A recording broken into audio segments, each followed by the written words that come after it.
কদিন আগেই আপনারা হয়তো মিডিয়াতে শুনেছেন যে অভিষেক বন্দ্যোপাধ্যায় এবার নন্দীগ্রাম থেকে প্রার্থী হতে পারে শুভেন্দু অধিকারীর বিরুদ্ধে। কিন্তু আমি এখনো পর্যন্ত যতটুকু খবর পেয়েছি, আজকে তো তৃণমূলের প্রার্থী তালিকা প্রকাশ হবে, আমার কাছে যা খবর রয়েছে মিলিয়ে নেবেন আপনারা, আমি ভুল হলে হতেও পারি, শুভেন্দু অধিকারীর বিরুদ্ধে অভিষেক বন্দ্যোপাধ্যায় প্রার্থী হচ্ছে না। মিলিয়ে নেবেন আমার কথা। নমস্কার, আমি দিবাকর, আপনারা দেখছেন জাগরণ বাংলা। গতকালকে বিজেপি 144 জন প্রার্থীর তালিকা প্রকাশ করেছে।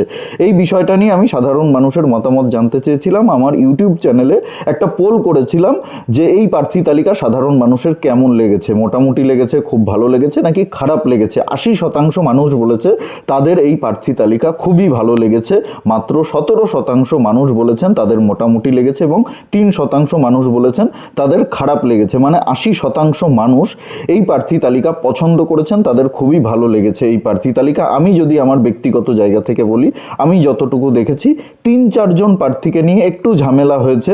আলিপুরদুয়ারের একজন ক্যান্ডিডেটকে নিয়ে একটু ঝামেলা হয়েছে, মুর্শিদাবাদের একজন ক্যান্ডিডেটকে নিয়ে একটু ঝামেলা রয়েছে, কর্মী সমর্থকদের মনে একটু ক্ষোভ রয়েছে, এবং অশোক লাহিড়ী কেন টিকিট পেলেন না সেই বিষয়টা নিয়েও একটু জলঘোলা হচ্ছে।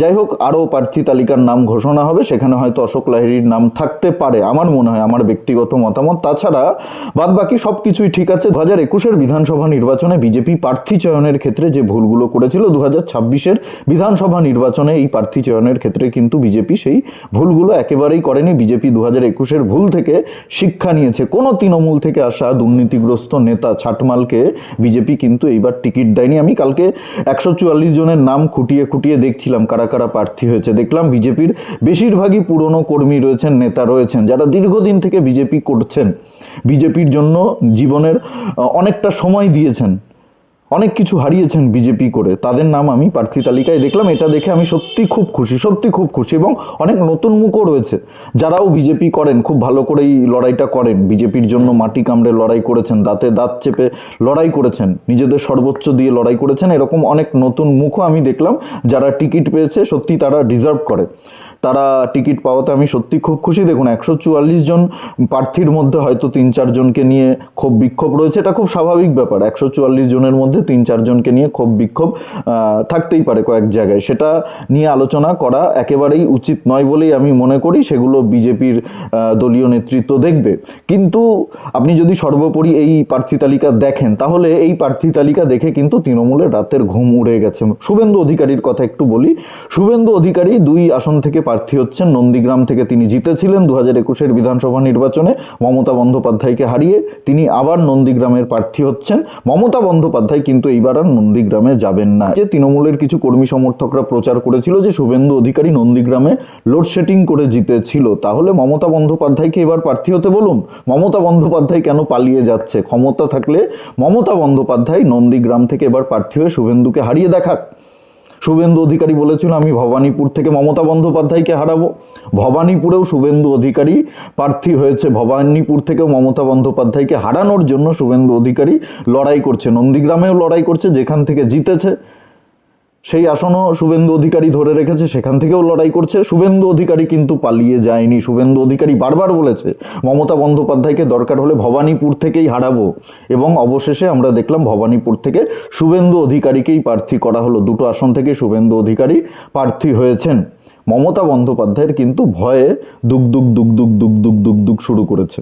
কদিন আগেই আপনারা হয়তো মিডিয়াতে শুনেছেন যে অভিষেক বন্দ্যোপাধ্যায় এবার নন্দীগ্রাম থেকে প্রার্থী হতে পারে শুভেন্দু অধিকারীর বিরুদ্ধে। কিন্তু আমি এখনো পর্যন্ত যতটুকু খবর পেয়েছি, আজকে তো তৃণমূলের প্রার্থী তালিকা প্রকাশ হবে, আমার কাছে যা খবর রয়েছে মিলিয়ে নেবেন আপনারা, আমি ভুল হলে হতেও পারি, শুভেন্দু অধিকারীর বিরুদ্ধে অভিষেক বন্দ্যোপাধ্যায় প্রার্থী হচ্ছে না। মিলিয়ে নেবেন আমার কথা। শুভেন্দু অধিকারীর বিরুদ্ধে তৃণমূল না তো মমতা বন্দ্যোপাধ্যায়কে প্রার্থী করবে, না তো অভিষেক বন্দ্যোপাধ্যায়কে প্রার্থী করবে। শুভেন্দুকে যথেষ্ট ভয় পেয়েছে মমতা বন্দ্যোপাধ্যায়। ভবানীপুর থেকে লড়বেন কি না সেই বিষয়েও আমার সন্দেহ রয়েছে। অভিষেক বন্দ্যোপাধ্যায়ও পালিয়ে গেছে, বড় বড় কথা বলেছিল নন্দীগ্রাম থেকে হারাবো।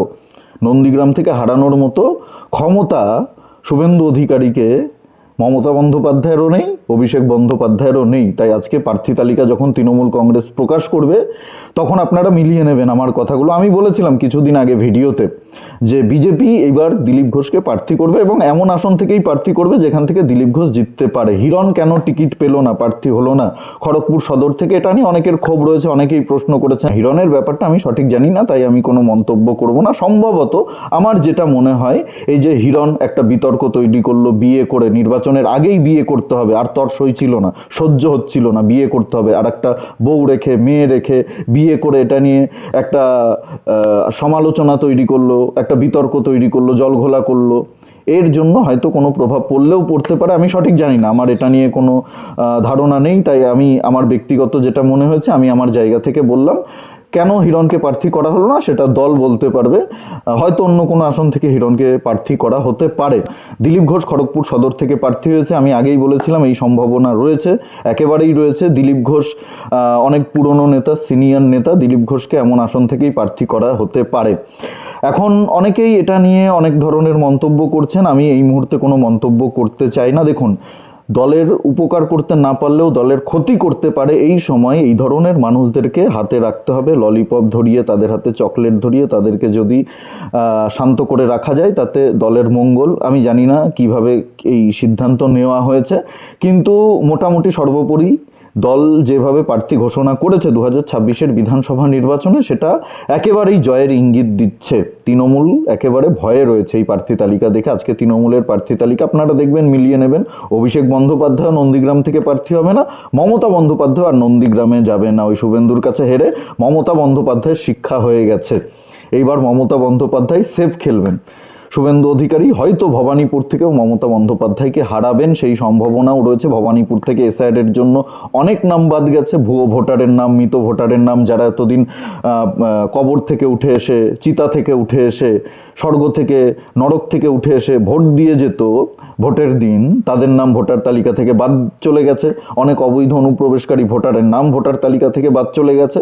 তাই মমতা বন্দ্যোপাধ্যায়ের জেতা কিন্তু একটু কঠিন আছে, টাফ আছে। আর শুভেন্দু অধিকারীও এবার মাটি কামড়ে লড়াই করবেন। কালকে বামেরাও প্রার্থী তালিকা প্রকাশ করেছে, সেই নিয়ে আমি কোনো চর্চা করব না, তার কারণ আমার মনে হয় পশ্চিমবঙ্গের রাজনীতিতে বর্তমানে বামপন্থীরা অপ্রাসঙ্গিক। কিন্তু যারা এখন সিপিএমকে ভোট দেন, যারা এখনও কংগ্রেসকে ভোট দেন, তাদের উদ্দেশ্যে একটাই কথা বলবো, এই যে আপনারা 5 বছর মমতা বন্দ্যোপাধ্যায়কে গালিগালাজ করেন, তৃণমূলকে গালিগালাজ করেন, অভিষেক বন্দ্যোপাধ্যায়কে গালিগালাজ করেন, তৃণমূলের এত সমালোচনা করেন, এত তৃণমূলকে খিস্তি করেন, 5 বছর পরে যখন ভোট আসে আপনারা গিয়ে সেই ভোটের দিন যদি সিপিএমকেই ভোট দেন, কংগ্রেসকেই ভোট দেন, তার মানে আপনারা তৃণমূলকেই ভোট দিচ্ছেন, তৃণমূলকেই ক্ষমতায় আসতে সাহায্য করছেন। সিপিএমকে ভোট দেওয়া, কংগ্রেসকে ভোট দেওয়া মানে তৃণমূল বিরোধী ভোটটা আপনারা নষ্ট করছেন, তৃণমূলকে সুবিধা করে দিচ্ছেন। তৃণমূল চাই সিপিএম ভোট পাক, তৃণমূল চায় কংগ্রেস ভোট পাক, তৃণমূল চায় বিজেপি যাতে ভোট না পায়। তাই যদি আপনারা পরিবর্তন করতে চান, যদি আপনারা 5 বছর আর তৃণমূলকে সহ্য করতে না চান, তাহলে এবার পরিবর্তনের জন্য বিজেপিকে ভোট দিন, বিজেপিকে ক্ষমতায় নিয়ে আসুন। বিজেপি ক্ষমতায় আসলে একটা কথা মাথায় রাখবেন, তৃণমূলের কোনো চিহ্ন খুঁজে পাওয়া যাবে না, কোনো ঝান্ডা খুঁজে পাওয়া যাবে না এই রাজ্যে। সিপিএমের জন্য কিন্তু তখন একটা সুযোগ তৈরি হবে। এই যে সিপিএম আজকে খাতা খোলার জন্য লড়াই করছে, সিপিএম তো তৃণমূলকে হারানোর জন্য লড়াই করছে না, সিপিএম লড়াই করছে খাতা খোলার জন্য। একটা আসন যদি জিততে পারে, 2021-এর বিধানসভা নির্বাচনেও জোট করে, আইএসএফের সঙ্গে কংগ্রেসের সঙ্গে জোট করে এর হাতে পায়ে ধরেও একটা আসন জিততে পারেনি। নওশাদ সিদ্দিকী একমাত্র একটা আসন জিতেছিল। সিপিএমের কোনো ক্যান্ডিডেট, বামপন্থীদের কোনো ক্যান্ডিডেট, কংগ্রেসের কোনো ক্যান্ডিডেট জিততে পারেনি 2021-এর বিধানসভা নির্বাচনে। সিপিএমের লড়াইটা খাতা খোলার জন্য, কংগ্রেসের লড়াইটা খাতা খোলার জন্য।